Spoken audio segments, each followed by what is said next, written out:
voudrais simplement commencer ce temps de méditation par une petite citation d'un pasteur du XXe siècle qui était médecin aussi, britannique. Je ne me prononcerai pas, je ne dirai pas qu'il est anglais parce que je crois qu'il est gallois et je ne veux pas vexer les Gallois ni les Anglais.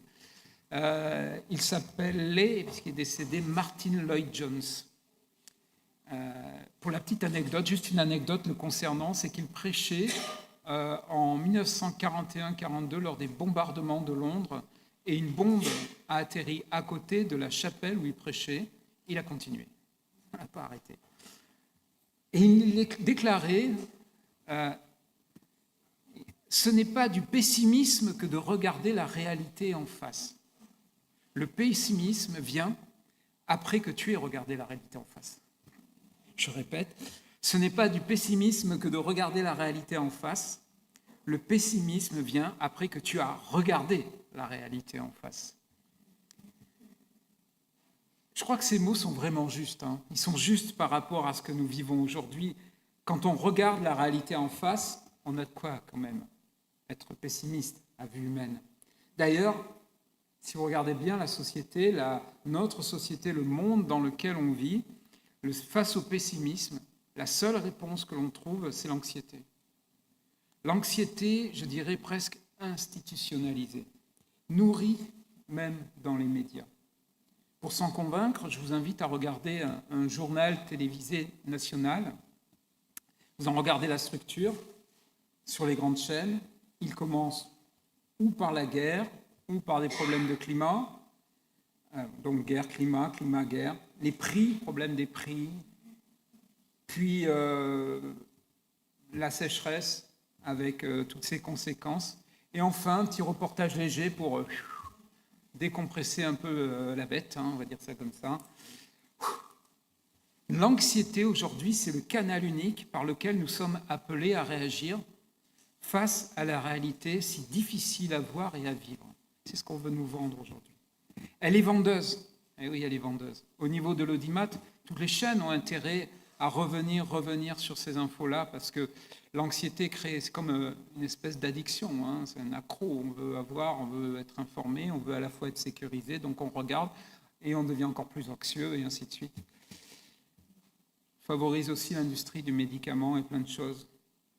Mais je pose la question en tant que croyant, est-ce la voie unique pour faire face à la réalité d'un monde déchu? Le passage qui va conduire à la réponse à cette question a pour contexte une fête. C'est la même fête dont j'ai parlé il y a 2 semaines, la fête dite des cabanes, des huttes. C'est une grande fête qui vient au début de l'automne et la source de cette fête, c'est pour se souvenir que Dieu avait pris soin de son peuple dans le désert, pendant l'Exode. Cette fête avait 2 symboles forts. L'eau répandue dans le temple, pour se souvenir que Dieu a abreuvé son peuple, a pris soin de lui en lui donnant à boire, et la lumière. Le parvis du temple, le temple était éclairé avec des grandes jarres remplies d'huile, le feu était mis comme des lampes à huile, posées sur le temple de telle manière que la nuit, on ne voyait que ces lumières-là. Et ça, c'est l'occasion dont le Seigneur se sert. Jésus va en profiter pour faire 2 appels en se saisissant de ces symboles-là. Pour le symbole de l'eau, il va dire, on l'a vu donc il y a 15 jours, si quelqu'un a soif, qu'il vienne à moi. Ce que nous avait permis de développer finalement la vraie signification de l'abondance qui est en Jésus. Eh bien, ce matin, c'est le 2e appel en lien avec cette fête qui nous permettra de répondre à la question de comment faire face à la réalité d'un monde déchu, devenu complètement anxiogène. Alors, je vous invite tu peux lancer la première image, voilà, c'est le titre. Prendre vos Bibles dans Jean 8. On va lire le verset 12 et on va faire un bond des versets. J'aurais peut-être pu choisir un autre fond parce que c'est terrible. Et on va faire un bond des versets 20 à 29. Jean 8, verset 12, et après nous irons des versets 20 à 29. Je lis la parole. Jésus leur parla de nouveau et dit, « Moi, je suis la lumière du monde. Celui qui me suit ne marchera point dans les ténèbres, mais il aura la lumière de la vie. » Jésus, et je passe au verset 20, Jésus dit ces paroles dans le lieu où il était, le trésor, alors qu'il enseignait dans le temple et personne ne l'arrêta parce que son heure n'était pas encore venue. C'est un terme récurrent chez Jean, l'heure. Jésus leur dit encore, « Je m'en vais et vous me chercherez et vous mourrez dans votre péché. Vous ne pouvez venir où je vais. » Les Juifs dirent, « Se tuera-t-il lui-même puisqu'il dit, vous ne pouvez venir où je vais ?» Et il leur dit, « Vous êtes d'en bas et moi je suis d'en haut. Vous êtes de ce monde, moi je ne suis pas de ce monde. C'est pourquoi je vous ai dit que vous mourrez dans vos péchés. Car si vous ne croyez pas que moi je suis, vous mourrez dans vos péchés. » « Qui es-tu » lui dirent-ils. Jésus leur répondit, « D'abord, pourquoi vous parlerai-je ? J'ai à votre sujet beaucoup à dire et à juger, mais celui qui m'a envoyé est vrai, et ce que j'ai entendu de lui, je le dis au monde. » Ils ne comprirent pas qu'il leur parlait du Père. Jésus donc leur dit, « Quand vous aurez élevé le Fils de l'homme, alors vous connaîtrez que je suis et que je ne fais rien de moi-même, mais que je parle selon ce que le Père m'a enseigné. Celui qui m'a envoyé est avec moi et il ne m'a pas laissé seul parce que moi, je fais toujours ce qui lui est agréable. » Comme il parlait ainsi, plusieurs crurent en lui. Fin de la lecture de la parole de Dieu. On va s'arrêter plus spécifiquement sur le verset 12. Et je dirais la première des choses, faire face, c'est connaître celui en qui nous avons mis notre vie, notre espérance. C'est tout simple. On est tous d'accord avec ça. Mais est-ce que nous prenons le temps de le connaître réellement, d'être avec lui chaque jour, de méditer sa parole, de prier, de laisser son esprit nous diriger, nous guider. Faire face, donc, c'est connaître celui en qui nous mettons notre vie, notre espérance. Et le verset 12, alors pour nous, ça paraît presque anodin, mais il commence très fort, surtout vis-à-vis de ceux qui sont en face de lui. Jésus commence à dire « Moi, je suis ». Oups. Et cette formule va être présente 7 fois dans l'évangile de Jean. Et ici, c'est la deuxième fois. Je crois que la première, c'est « Moi, je suis le pain de vie » dans Jean 6. Cette manière de parler va profondément agacer les interlocuteurs religieux qui sont en face de lui. Je suis. Souvenez-vous, c'est le nom que se donne Dieu lorsqu'il rencontre Moïse au buisson ardent. Vous vous souvenez de cette rencontre ? Et Dieu lui dit, tu iras vers mon peuple, tu iras vers le Pharaon pour qu'il laisse partir mon peuple. Et Moïse dit, ben oui, d'accord, ok, mais de la part de qui ? Qui tu es, toi ? Je suis celui qui suis. Tu diras, je suis. Ah, bon, ça peut paraître un dialogue un peu surréaliste, donc tu veux que j'aille dire à Pharaon, je suis, m'a dit, ben, laisse partir mon peuple. Mais oui, mais c'est comme ça que Dieu se fait appeler. Je suis celui qui suis. Il est en lui-même le tout. Donc c'est le nom que Dieu se donne. Et ici, ils ne sont pas dupes, les pharisiens. Quand Jésus prend cette expression, il dit tout simplement une chose, je suis Dieu. Et d'ailleurs, c'est pour ça que le dialogue qui va s'amorcer, que j'ai lu dans les versets 21 et 29, est presque un jugement, parce qu'il prétend être, entre guillemets, pour les pharisiens, ce que eux lui refusent qu'il est. C'est presque un procès. Et il va le dire 3 fois dans les passages qu'on vient de lire. Je suis. Jésus reprend pour lui ce que Dieu déclare en fait en Ésaïe 43, 10, 13. Et ce n'est pas anodin. Parce qu'au moment, et c'est pour ça que c'est parfois important de connaître ces rites et pourquoi Jésus intervient à ce moment-là. Ce n'est pas anodin. Parce que à ce moment-là de la fête, pendant toute la durée de la fête, les religieux répétaient, les pharisiens répétaient ce passage d'Ésaïe où il y est référence à ces « je suis ». En fait, je ne sais pas si je l'ai mis. Voilà. c'est vous, c'est Ésaïe, c'est vous qui êtes mes témoins. Et donc, imaginez, pendant toute la durée de la fête des cabanes, Ésaïe 43, versets 10 à 13, était répété cela. Vous et mon serviteur que j'ai choisi, afin que vous le reconnaissiez, que vous me croyez et comprenez que c'est moi. Avant moi, il n'a pas été formé de Dieu, et après moi, il n'y en aura pas. C'est moi qui suis l'Éternel, et hors de moi, il n'y a point de sauveur. C'est moi qui ai annoncé, sauvé, prédit, ce n'est point parmi vous un Dieu étranger. Vous êtes donc mes témoins, oracle de l'Éternel. C'est moi qui suis Dieu. Je le suis dès avant que le jour fût, et nul ne délivre de ma main. J'agirai. Qui s'y opposera? Une partie de ce passage était dit et redit pendant la fête des cabanes. Alors, imaginez à la fois Jésus qui reprend un symbole, la lumière, et qui reprend pour lui ce que disent les pharisiens à longueur de journée. Imaginez la révélation que c'est. Il est la lumière. Clairement, celui qui appelle à venir à lui, Jésus-Christ, est le Fils de Dieu, il est Dieu lui-même. Et plus loin, il va leur dire au verset 28, on l'a lu, « Je ne fais rien de moi-même, mais je parle selon ce que le Père m'a enseigné. » Il est vraiment Dieu. Il est Dieu qui apporte la lumière au monde, car il est la lumière du monde, dit-il. Il le dit de lui-même. La lumière ici représente la vérité, la révélation de Dieu, qui a le pouvoir de transformer le monde. Eh bien oui, Jésus a transformé le monde.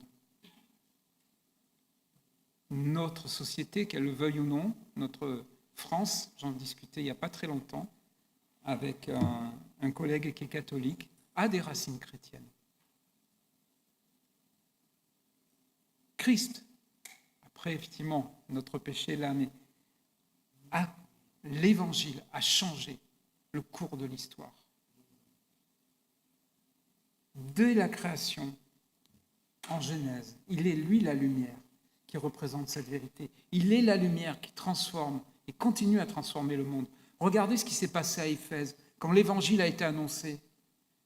Tous les marchands de statuettes sont venus se plaindre parce que tout le monde jetait ses statues, jetait ses livres de divination et d'incantation d'Artémis.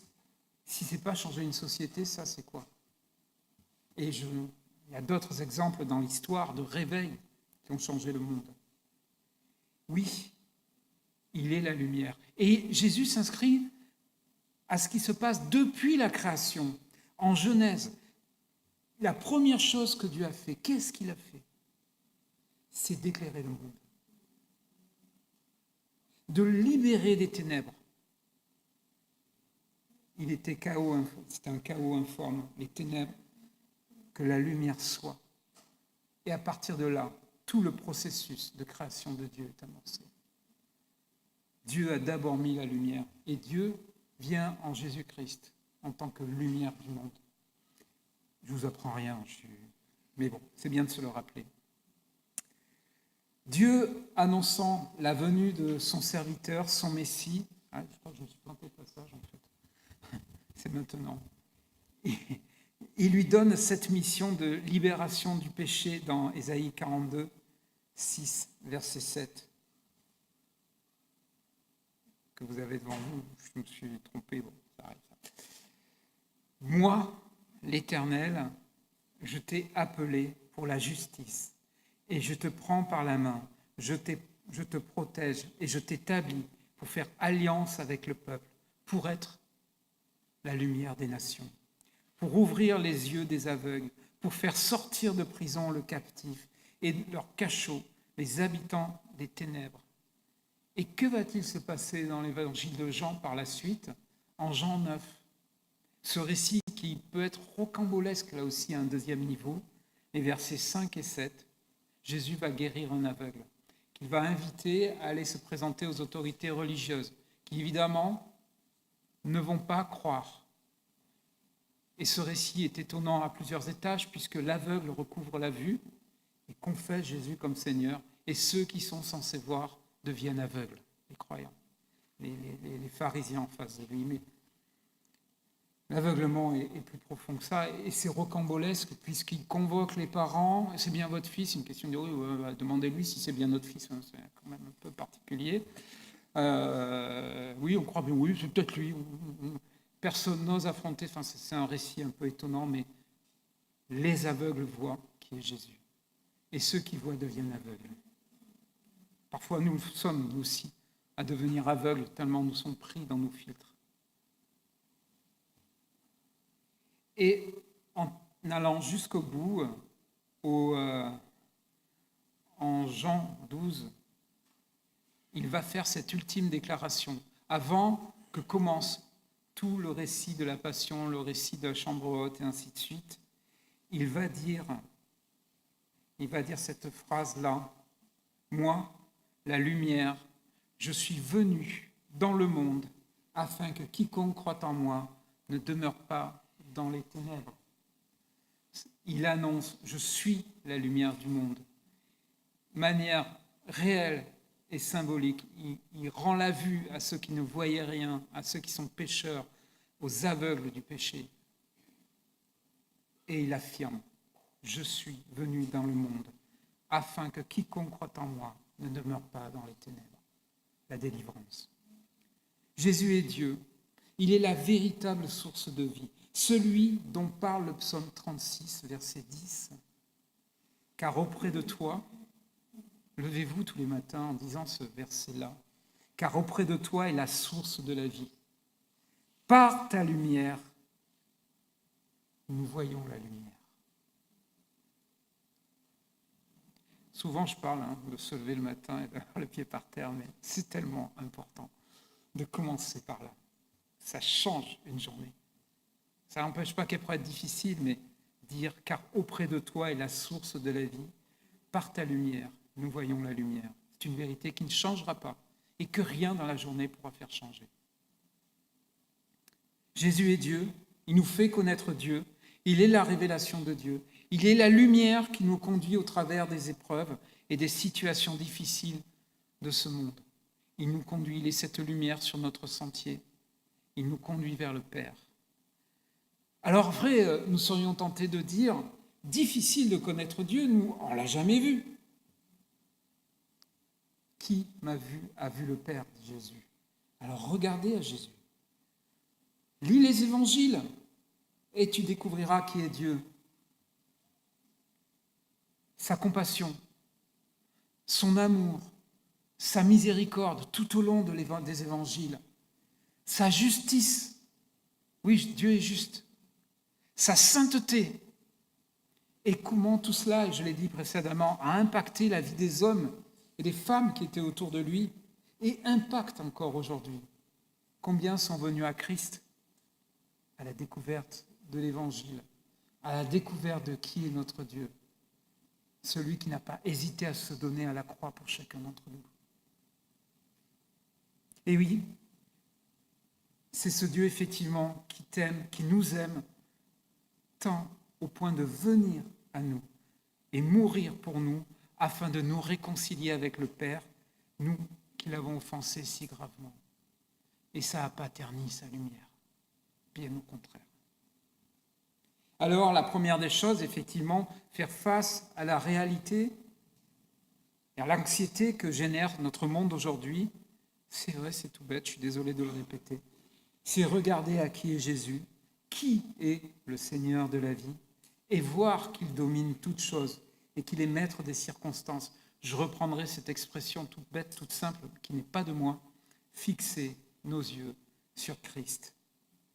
Fixer nos yeux sur Christ en connaissant la fin de l'histoire pour nous. Nous la connaissons tous, ici présents. C'est comme, vous savez, lorsqu'on regarde un film qu'on aime bien, on le re-regarde, mais on connaît la fin.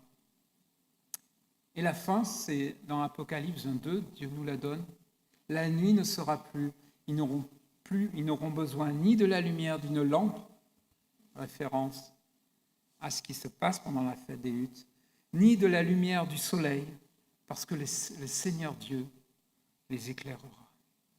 Voilà où on va. Et c'est pour ça que Jésus dit « Je suis la lumière du monde ». Il nous dit où on va, il nous guide et on y va. C'est ça, connaître le Seigneur. La deuxième des choses, c'est encore une évidence de chez évidente, faire face, c'est suivre Jésus. Encore une évidence. Mais que recouvre le terme suivre Jésus tel qu'il est mentionné ici, dans ce petit verset? C'est d'abord une attitude et après des conséquences. L'attitude à laquelle nous invite le Verbe est celle du disciple.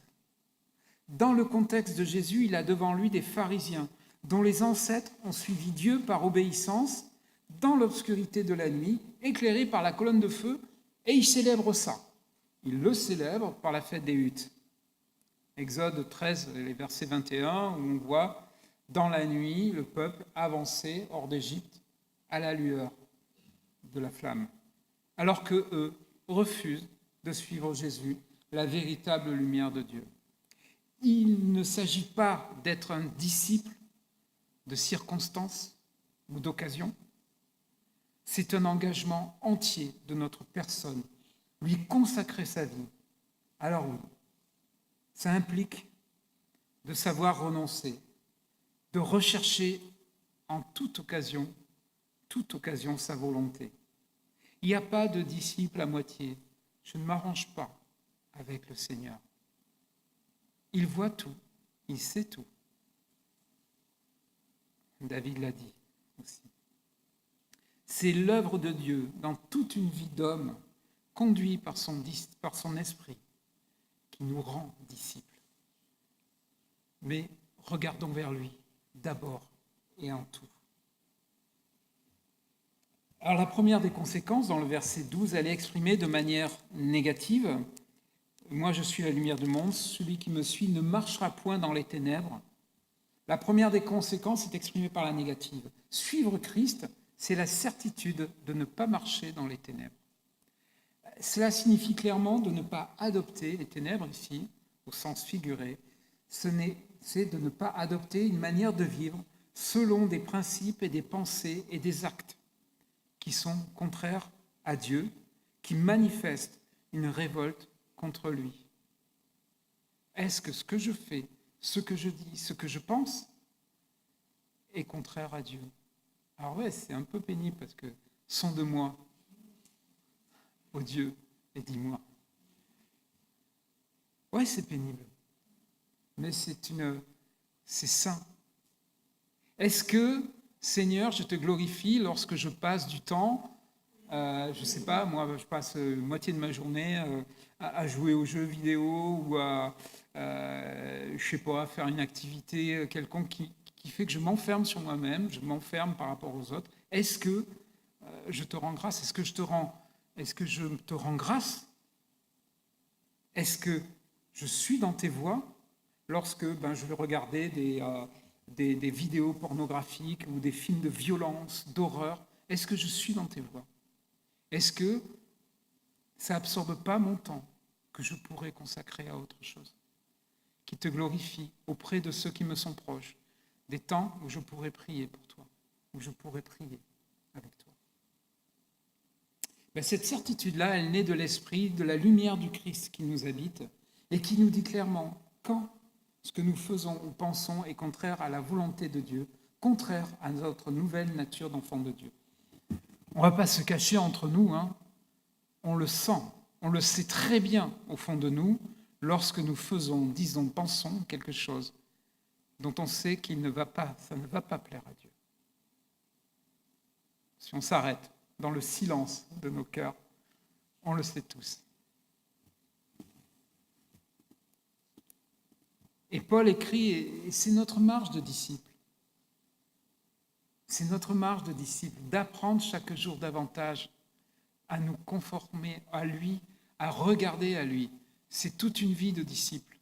C'est ce qu'on appelle la sanctification, qui demande un effort, qui demande du travail de notre part. Vivre ce que nous sommes. C'est ce que nous devons apprendre. Nous sommes enfants de Dieu, je dois apprendre à vivre en tant qu'enfant de Dieu. Apprendre à marcher comme enfant de Dieu. Paul l'écrit dans sa lettre aux Romains, je pense que je l'ai lu. Ah voilà, c'est bon. Je vous exhorte donc, frères, par les compassions de Dieu, à offrir vos corps comme un sacrifice vivant, saint, agréable à Dieu, ce qui sera de votre part un culte raisonnable. On peut tous l'afficher, ce passage. Ne vous conformez pas au monde présent, mais soyez transformés par le renouvellement de l'intelligence, afin que vous discerniez quelle est la volonté de Dieu, ce qui est bon, agréable et parfait. Je vous rassure, c'est une marche. C'est dans Romains 12, les versets 1 et 2. Mais déjà, orientons nos cœurs vers là. Faisons ce premier pas. Et comme des enfants qui apprennent à marcher, notre Père céleste, en Jésus-Christ, est là pour nous tenir la main et faire le deuxième. La deuxième des conséquences est que le Seigneur donne à ceux qui le suivent la lumière de la vie. Il le dit, je donne, mais il aura la lumière de la vie, c'est-à-dire Christ lui-même. Le mot vie ici va dire la plénitude de la vie, c'est-à-dire une vie animée par l'Esprit du Seigneur. C'est retrouver en fait encore ce rappel de Genèse, cet acte vital de Dieu à la création. Lorsqu'il a créé l'homme, il insuffla dans les narines un souffle vital et l'homme devint un être vivant. Par l'Esprit de Dieu, par sa lumière qui nous habite, nous sommes une nouvelle création. Un être vivant, en lui, pour lui, rétabli, fait pour faire sa volonté, pour accomplir son plan. Nous sommes habités par le Seigneur et Jésus dit lui-même qu'il fait sa demeure chez nous.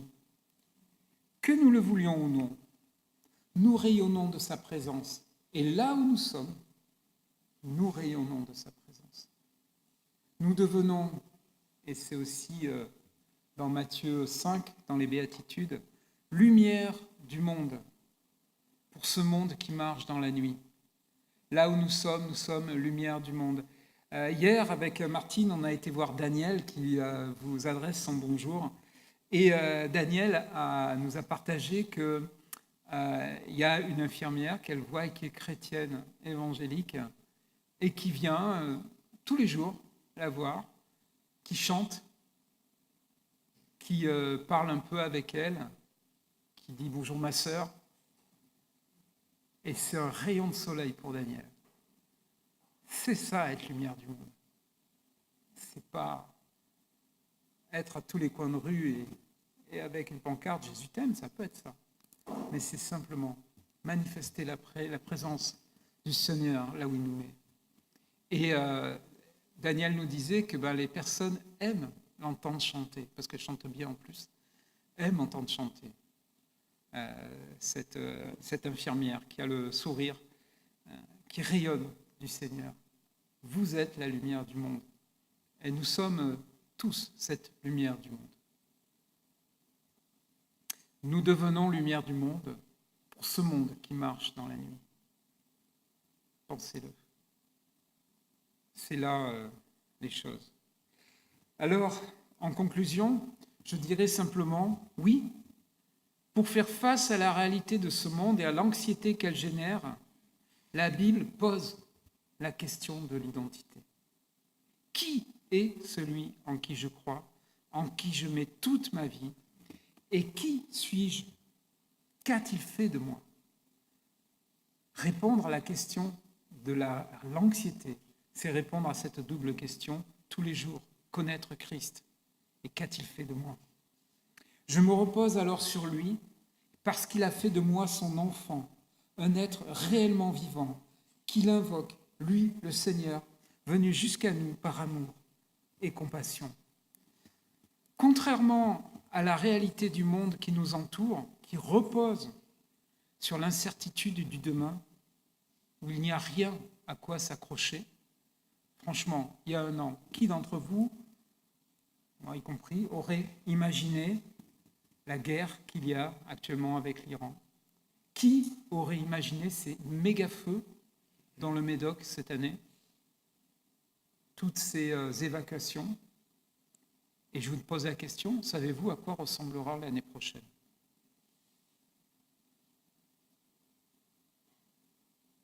Qui a votre confiance aujourd'hui et demain? Alors oui, faire face à la réalité de ce monde, à cette anxiété qu'il génère et à la manière dont il nous la distille, c'est connaître Christ. Regarder à lui notre phare dans la nuit. C'est vivre une vie de disciple dont la priorité première est de rechercher la volonté de Dieu et, par nos actes et nos pensées, chercher à rayonner dans le monde dans lequel nous sommes. Nous ne transformerons pas le monde, lui le transformera et le changera. C'est prendre conscience de la vie que Dieu nous donne en Christ, éclairée par lui, par sa parole.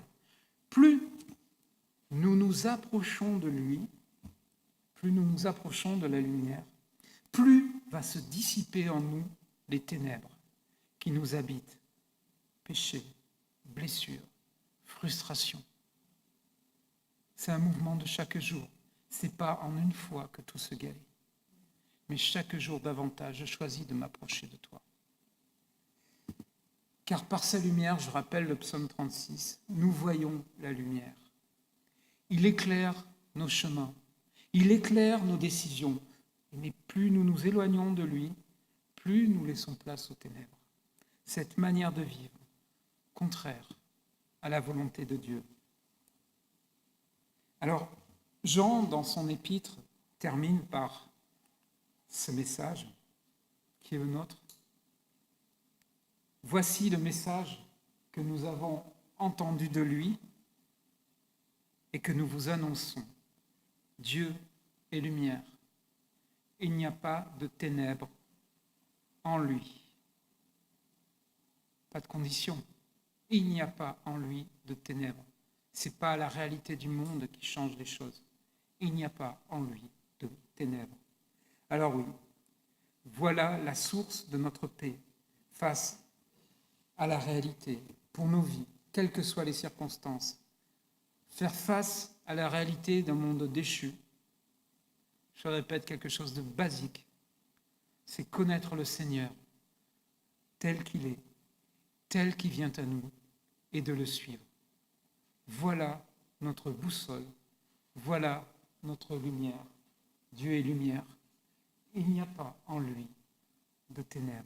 Que le Seigneur nous aide à marcher chaque jour dans sa lumière, dans son salut, dans son amour et dans sa compassion.